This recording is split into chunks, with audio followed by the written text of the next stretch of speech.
This video is the second part on graphing rational functions. So what I want to do on this one is we're going to talk about much more about graphing and try to get some idea of kind of the way we will do this, the steps we're going to use. And then I'm also going to talk about this idea of holes. So to start with, let's look at y equals 2 over x minus 1 squared. Now we're always going to be looking for horizontal asymptotes and vertical asymptotes when we first get started. Hopefully horizontal asymptotes we can do pretty much in our head. So the idea is if you take the limit as x goes to infinity, as the values of x get really, really big, so talk like 1,000, a million, then the denominator is going to get huge, where the numerator is stuck just being 2. And so a small number like 2 over a very, very large number gets really close to 0. And so that tells us we're going to have a horizontal asymptote of y equals 0. So I'm going to put that in here and label it as y equals 0. Now vertical asymptotes come from where the denominator is 0, values of x that will make the function undefined. And that's where x minus 1 is equal to 0, and that's going to be at x equals positive 1. So I'm going to put in a vertical asymptote at x equals 1, and I'm going to label that. Now we need to plot a couple of, I call them anchor points. That is, we just need a couple of points that we know are on the graph itself. In particular, this vertical asymptote divides the graph into two different regions. So our curve is going to be what we say discontinuous. We're going to have a piece of it that lies over here on the left and another piece of it that lies here on the right of the vertical asymptote, but they're going to be disconnected. We're going to have to lift our pencil from the paper when we get to that vertical asymptote. So what I would like to do is to plot a point on either side of the vertical asymptote. It doesn't really much matter where, but I wouldn't go too far away. So if I plug in 2 for x into our function, we're going to get 2 over 2 minus 1 squared. That's going to be just 2. So that's telling us that when x is 2, y is also 2. So I'm going to plot that point. So that's what I'm referring to as kind of an anchor point. That's a point that I know is going to be on the curve. Now we know from what we talked about the horizontal asymptote, as x gets very, very large, as we go way out there to the right, our curve is going to approach that horizontal line. It's going to approach the x-axis. And so I'm going to draw that there. Now what happens next needs to be analyzed. It may look like the curve is going to head and go up as we approach x equals 1, but that isn't always going to be the case. Sometimes it may, take a surprising turn and go down. So to really know what's going to happen, we are going to take the limit as x approaches 1, that's our vertical asymptote, from the right. Now we know as the curve approaches that vertical asymptote, it can't cross it. So it's going to have to either go up to positive infinity or go down to negative infinity. So we know it's going to go to some kind of infinity. What we're trying to decide is which. Is it going to be positive or is it going to be negative? So I'm going to imagine plugging in a point really close to that vertical asymptote, but on the right side of it. So imagine plugging in, say, 1.1. When I plug 1.1 into the numerator, there's no place to plug in x. It's always going to be positive 2. But like I said, we know this is going to go to infinity. We're just trying to decide if it's going to be positive or negative infinity. So I'm just going to put a positive there. When I plug in 1.1 in here, we're going to subtract 1 and then square it. So it's going to be very small, but it's going to be positive. So as the numerator approaches something that is not 0, and we're dividing by something in the denominator that's getting smaller and smaller and smaller, the result is going to be very, very large. And so since the numerator and denominator are both positive, we're going to say it's going to go to positive infinity. That is, we know that this curve is going to go up. You must show this analysis when you take the test. Now I'm going to plug in a point on the left side of the vertical asymptote, so I'm going to plug in 0. So now when we plug in 0 for x, we're going to get 0 over 0 minus 1 squared. But the negative 1 squared is still positive 1, so we're going to get 2 again. So this time we are at 0, 2. I'm going to plot that point and label it. So I have now what I'm referring to as an anchor point, 1 on either side of the vertical asymptote. Now using the same reasoning we did earlier, we know that as x goes to negative infinity, that denominator gets huge, our curve is going to approach that horizontal asymptote. So it's going to do this. Now I may suspect that this curve is going to go up as I approach the vertical asymptote, but we need to have that analysis. So I'm going to say x approaches 1 from the left. And again, I know it's going to go to infinity. The question really is it going to be a positive or a negative infinity? As I plug in a number a little bit smaller than 1, like say 0.9, the numerator is always going to be positive 2. The denominator, 0.9 minus 1 is negative 0.1, but when we square it, it's going to be positive again. So this 2 is going to go to positive infinity, and so it's going to take off and go up. It looks like our volcano graph again. So all these things have to be shown on these graphs. I want to see the horizontal asymptote, the vertical asymptote, a couple of anchor points. We must have the analysis of why the curve looks like it does, and then of course the graph must actually be drawn. Let's try another one. So on this one, we're going to do y equals negative 1 over x squared minus 1. So this is new and different. We haven't seen one quite like this yet. So the interesting thing that happens here is when we factor that denominator, it's going to factor into x minus 1, x plus 1. So as we look for vertical asymptotes, again, we can look at the original if you like. That's probably the easiest way to decide it. As x gets huge, that x squared term is going to get really, really big. The negative 1 on top is stuck being negative 1, so it's going to get very, very small. It's going to approach 0, and so once again, we're going to get y equals 0 as a horizontal asymptote. That's not always going to be the case, but it has on the first two. Now we said that vertical asymptote, that was a horizontal asymptote on the first one. Let me fix that. Horizontal. Now, vertical asymptotes come from anything that makes the denominator 0, that will make the original function undefined. In this case, there are 2 values, so there are going to be 2 vertical asymptotes. That's something we've not seen before, so that will make for an interesting graph. Here is the x equals 1, and this is going to be our x equals negative 1. They need to be drawn and labeled. Now, there's going to be 3 distinct regions in our graph now. So those vertical asymptotes are discontinuities. They're going to be places where our graph is no longer connected.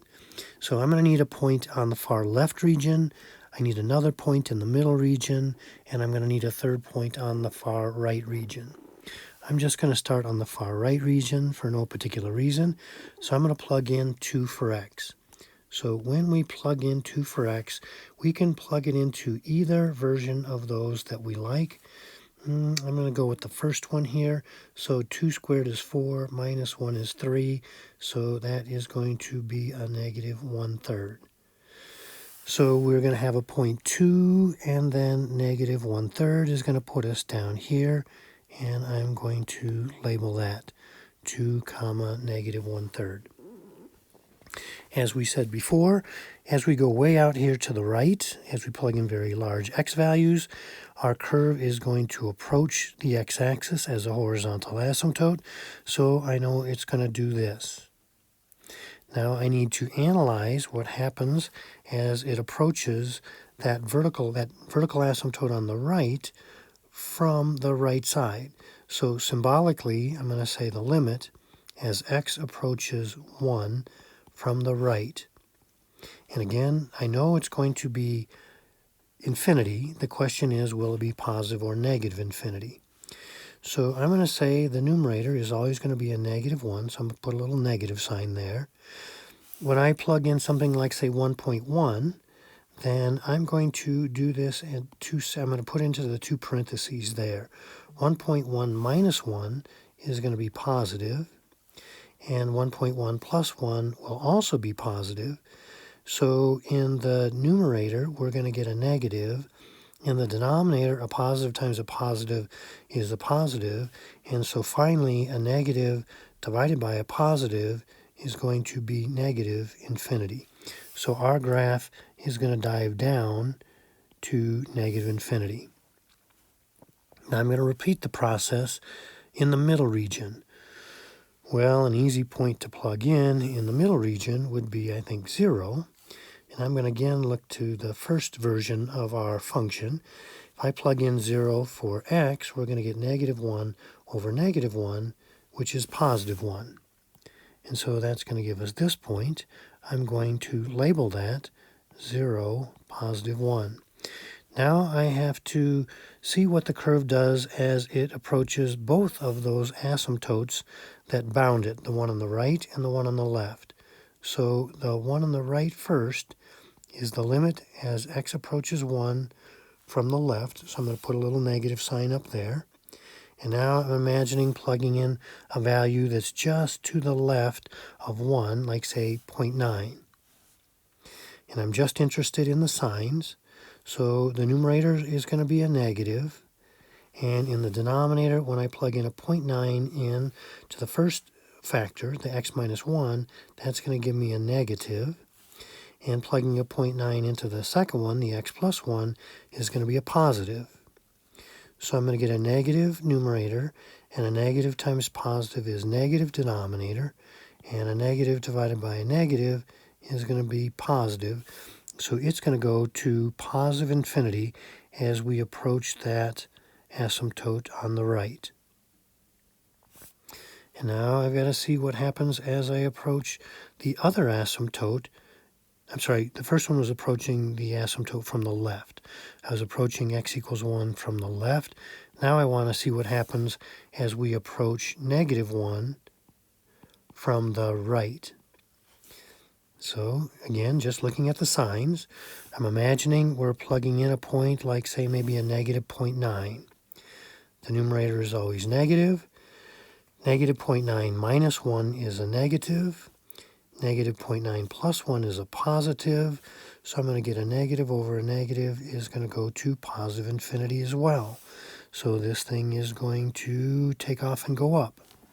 Now I don't know, I mean, because of the symmetry, it looks like it probably would have a lowest point right here at 0, 1. I don't really know that for sure. I'm not really all that concerned about it now. I'm just getting more of the basic shape. Next year in calculus, we'll learn a great way using calculus to determine if that is a lowest point or not. But we aren't going to concern ourselves with it here. Now I'm going to the far left region. It doesn't really look like it's scaled right. Let me see if I can fix that a little bit. So let me make it more like about here. I'm going to plug in a negative 2. So going back to our original, a negative 2 squared is positive 4. 4 minus 1 is 3. So that's going to be a negative 1/3 again. We're getting some nice symmetry going on here. So that's going to look like the mirror image of what we've got there on the other side of the y-axis. We know as this thing approaches negative infinity, it's going to approach that horizontal asymptote. We suspect what's going to happen here, but we need to actually see what it really does. As we approach -1 from the left, we're going to plug in something like, say, a -1.1. The numerator is still going to be negative. Now, both the factors in the denominator are going to be negative. So a negative divided by a negative times a negative is going to be a negative infinity. And so as we probably suspected, it's going to take off and go down. And there's our graph. Let's try another one, and we'll go maybe a little bit faster on this one now that we have the basics. We're going to look at graphing y equals x squared over, and we'll call this x squared minus 4. So we're going to, again, we're going to factor that denominator. This time it's going to be x minus 2, x plus 2. So hopefully you can see that as x gets really, really big, the highest powers of x and their coefficients are going to determine the behavior. So this is going to act like x squared over x squared, which is 1. So finally we get a different horizontal asymptote, a horizontal asymptote at y equals 1. And so I'm going to put that in here. We know as our curve goes way out there to the right and left, it's going to approach that horizontal asymptote. Here we're going to see again two vertical asymptotes, again at x equals 2 and x equals -2.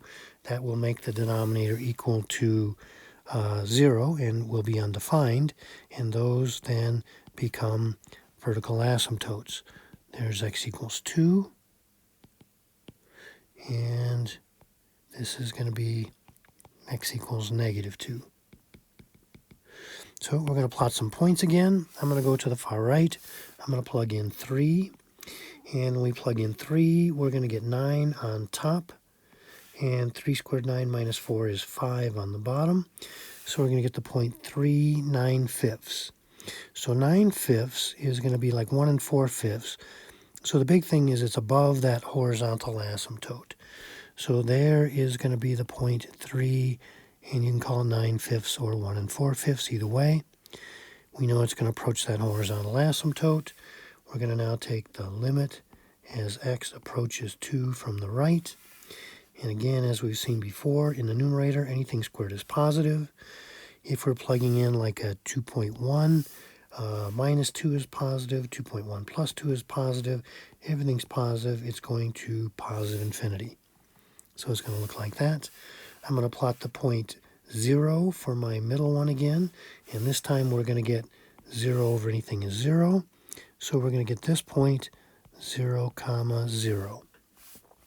I'm going to see what happens as we approach that asymptote on the right, the x equals 2, coming in from the left.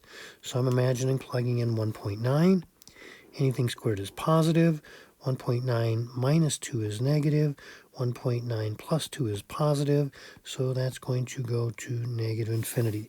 So this time it's going to turn and go down. I'm going to take the limit as x approaches -2 from the right. We're going to approach that second asymptote. So again, I'm going to plug in something like a -1.9. Anything squared is positive. -1.9 minus 2 is negative, but -1.9 plus 2 is still positive, and so we're still going to go to negative infinity, so it's going to turn and go back down. That won't always be the case. And now I'm going to plot the point 3. So when we plug in 3, 3 squared is 9, and we're going to again get that symmetry, 9/5, and so we're going to be over here at -3, comma 9/5, and again we know it's going to approach that horizontal asymptote, and the limit as x approaches -2 from the left, we're always going to be positive in the numerator. Plugging in a -2.1 will make both of those negative, so that's going to go to positive infinity, and there we have it. Okay, let's talk about a new idea. We're going to talk now about what's known as a hole in the graph. And so this is the only math joke that I know, and that is a good mathematician needs to know an asymptote from a hole in the graph. Sorry, that's the best I got. So let's look at y equals x squared minus 2x minus 3 all over x squared minus 9. I'm not going to do the full graph here. I just want to talk about asymptotes and wholes and see if we can see the difference between those. So I'm going to factor the numerator and denominator in both of these. So that's going to be an x minus 3 and an x plus 1 in the numerator, and it's going to be an x minus 3 and an x plus 3 in the denominator. Now let me back up a little bit. Horizontal asymptotes we talked about before. We're going to just look at the highest powers of x and their coefficients. And so as x gets really, really, really big, that's going to act more and more like x squared over x squared, and we're going to get a horizontal asymptote at y equals 1.